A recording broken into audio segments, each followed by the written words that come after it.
আজ বৃহস্পতিবার সকাল 8:30টায় প্রধানমন্ত্রী তারেক রহমানের গুলশান বাসভবনে বাংলাদেশের মার্কিন রাষ্ট্রদূত ব্রেন ক্রিস্টেনসেনের সাথে এক বৈঠক হয়েছে। কি আলোচনা হয়েছে সেই বৈঠকে, বিশেষ করে এমন একটা প্রেক্ষাপট যখন বিএনপির সাবেক মন্ত্রী এবং একসময় জিয়াউর রহমানের খুব ঘনিষ্ঠ ছিলেন কর্নেল অলি আহমেদ, তিনি তারেক রহমানকে পরামর্শ দিচ্ছেন যেন ঢাকার বাইরে রাত না কাটান।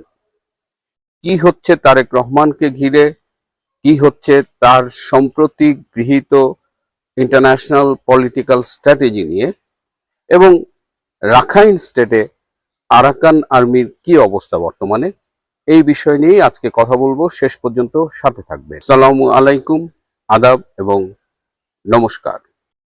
তো আজকে সকাল 8:30টায় মার্কিন রাষ্ট্রদূত বাংলাদেশের প্রধানমন্ত্রী তারেক রহমানের গুলশানের বাসভবনে তিনি মিটিং করেছেন 8:30টায়। কি বিষয়ে মিটিং করেছেন সেটি নিয়ে আলোচনা চলছে। মূলত এই চায়নার সাথে মিয়ানমার হয়ে বাংলাদেশের একটি করিডোর, একটি সংযোগ রাস্তা তৈরি করা এবং সেই জন্য বাংলাদেশ করিডোর দেবে, এটি নিয়ে চায়নায় গিয়ে আলোচনা করে এসেছে। এছাড়া মোংলা পোর্টের রক্ষণাবেক্ষণের দায়িত্ব চীনকে দেবে বলে একটি আলোচনা প্রধানমন্ত্রী চীনে যে সেরে এসেছেন। মোংলা পোর্ট হলো ভারতের জন্য কৌশলগত দিক দিয়ে অত্যন্ত গুরুত্বপূর্ণ একটা পোর্ট। তো সেই পোর্টে কেন চীনকে দেয়া হবে সেটি নিয়ে জানতে চেয়েছেন ব্রেন ক্রিস্টেনসেন। যে করিডোরকে দেওয়া নিয়ে এত কিছু হলো ডক্টর ইউনূসের আমলে, ডক্টর খলিল আরাকান আর্মির সাথে মিটিং করলেন, জাতিসংঘের মহাসচিব টেকনাফ এলেন রোহিঙ্গা শিবির পরিদর্শন করবার লক্ষ্যে। রোহিঙ্গা শিবিরের সাথে তিনি বিশাল জনসভা করলেন, কিন্তু সবকিছুর উদ্দেশ্য ছিল যে সেখানে একটা হিউম্যান করিডোর দেওয়া। সেই করিডোরের মাধ্যমে বলা হচ্ছিল যে হিউম্যান সাপোর্ট গুলো যাবে, কিন্তু আসলে সেই করিডোর আরাকান আর্মি ব্যবহার করবে, কিংবা যে বিচ্ছিন্নতাবাদী সশস্ত্র গোষ্ঠীরা রয়েছে যারা মিয়ানমারের জান্ত্রা সরকারের সাথে লড়াই এবং সংগ্রামে রত, তাদের সহযোগিতা করবার জন্যই একটি করিডোর দেবার আলোচনা চলছিল। কিন্তু ডক্টর ইউনূস শেষমেশ করিডোরটা দিয়ে যেতে পারেননি, এবং সেই সময় সেনা প্রধান বলেছিলেন যে কোনো করিডোর দেওয়া হবে না। কিন্তু সেই অবস্থায় যে করিডোর আমেরিকাকে দেওয়া গেল না বা জাতিসংঘকে দেওয়া গেল না, সেই করিডোর কেন তারেক রহমান চায়নাকে দিতে সম্মত হলেন, এই প্রশ্ন ব্রেন কিন্তু আজকে তারেক রহমানকে করেছে।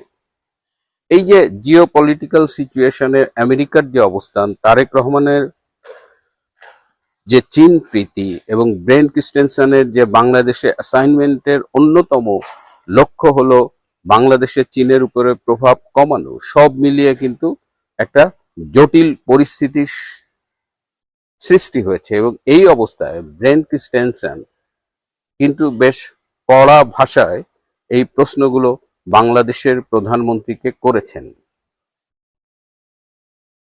এখন বলতেই পারেন যে একটি স্বাধীন দেশের প্রধানমন্ত্রীকে একটি দেশের রাষ্ট্রদূত, যার অবস্থান হয়তো জয়েন্ট সেক্রেটারি বা সেই লেভেলে, সে কি করে প্রশ্ন করে, এটার ব্যবস্থা কিন্তু আমরাই করে দিয়েছি। আমরা বাংলাদেশের যারা আমেরিকার সাথে দাসত্বের চুক্তি সই করেছে, এবং এই যে 2 বছর আগের জুলাই আগস্টে যে রেজিম চেঞ্জ, এখন বলা হচ্ছে সেই রেজিম চেঞ্জের অন্যতম হিরো ছিল মার্কিন রাষ্ট্রদূত পিটার হাস। তো পিটার হাসদের দ্বারা ব্যবহৃত হয়ে যখন আপনি বাংলাদেশে রেজিম চেঞ্জ করবেন, তখন এই দেশে এই ব্রেন ক্রিস্টেনসেনরা আপনার উপরে ছড়ি ঘোরাবে, এটা খুব স্বাভাবিক। এবং একদিকে চীনকে আপনি সুবিধা দিচ্ছেন করিডোরে দেওয়ার মাধ্যমে, আর একদিকে মোংলা পোর্টের ব্যবস্থাপনার দায়িত্ব চীনকে দিয়ে আপনি ভারতকে চটাচ্ছেন।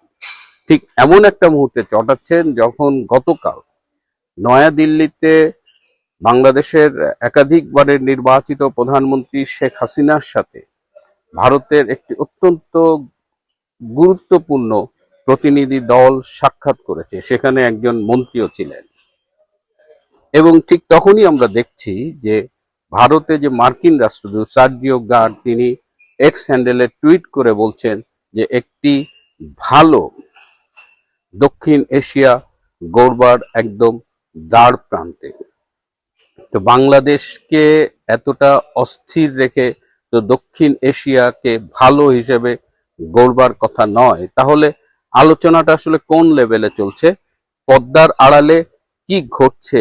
যে সার্জিও গার বলছেন দক্ষিণ এশিয়া একটা ভালো দক্ষিণ এশিয়া গড়বার দ্বার প্রান্তে, ঠিক একই সময়ে ভারতের উচ্চ প্রতিনিধি দল শেখ হাসিনার সাথে দেখা করছেন এবং বাংলাদেশের তারেক রহমানের উপরে একটি প্রেশার তৈরি করা হয়েছে তার এই চায়নার প্রতি প্রীতি বা যে চায়নার প্রতি যে দহরম মহরম সেটার কারণে। এবং ঠিক এই সময়ে আমরা ডক্টর খলিলকে কিন্তু ঠিকমতো দেখছি না।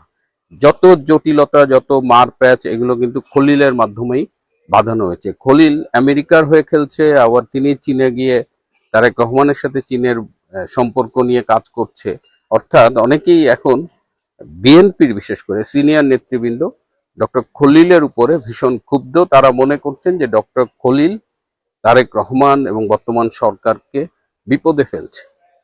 তার মানে দক্ষিণ এশিয়ার জিওপলিটিক্যাল সিচুয়েশন, যে রেজিম চেঞ্জে বলা হয় যে আমেরিকার হাত ছিল, সেই জায়গা থেকে কিন্তু এখন পরিস্থিতি বদলে গেছে।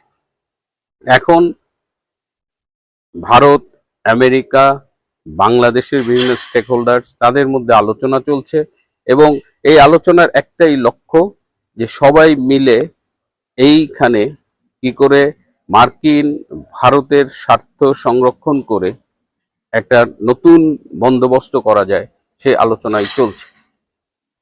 তারেক রহমানকে ঢাকার বাইরে রাত না কাটানোর জন্য পরামর্শ দিয়েছেন কর্নেল অলি আহমেদ। তিনি জিয়াউর রহমানের খুব ঘনিষ্ঠ ছিল এবং তিনি বলছেন যে তিনি জিয়াউর রহমানকেও বলেছিলেন যে রাতে যেন ঢাকার বাইরে না কাটায়।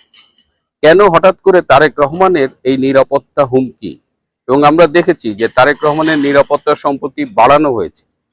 তিনি গতকালও তার প্রতিরক্ষা উপদেষ্টা ডক্টর ব্রিগেডিয়ার অবসরপ্রাপ্ত শামসুল ইসলামের সাথে মিটিং করেছেন। অর্থাৎ তারেক রহমানের নিরাপত্তার ঝুঁকি একটা বাস্তবতা এবং তিনি যেভাবে সাপের লেজ দিয়ে কান চুলকাচ্ছেন, একদিকে মার্কিন ভারতের আশীর্বাদে ক্ষমতাসীন হয়েছেন, আবার তাদের স্বার্থের বিপক্ষে গিয়ে চীনের সাথে রাজনীতি করছেন, যেটা চীন, পাকিস্তান, তুরস্ক, এটা তার হলো জন্মের রাজনীতি, পুরনো রাজনীতি। সো এই যে পরস্পর বিপরীতমুখী দুটো শক্তির মাঝখানে তিনি নিজেকে দাঁড় করাচ্ছেন, সেখানে তার নিরাপত্তা বিঘ্নিত হবে, এটা কিন্তু অবাক হবার কিছু নয়। এদিকে আরাকান আর্মি তারা লড়াই করছে রাখাইন স্টেটে এবং সেখানে দেখা গেছে যে আজকে সকালে ব্যাপক এয়ার স্ট্রাইক হয়েছে এবং ৭২ জন আরাকান আর্মির সৈনিক নিহত হয়েছেন। তার মানে ওই ফ্রন্টে কিন্তু লড়াই চলছে এবং মিয়ানমারের জান্তা সরকার ভীষণ অ্যাগ্রেসিভ হয়েছে।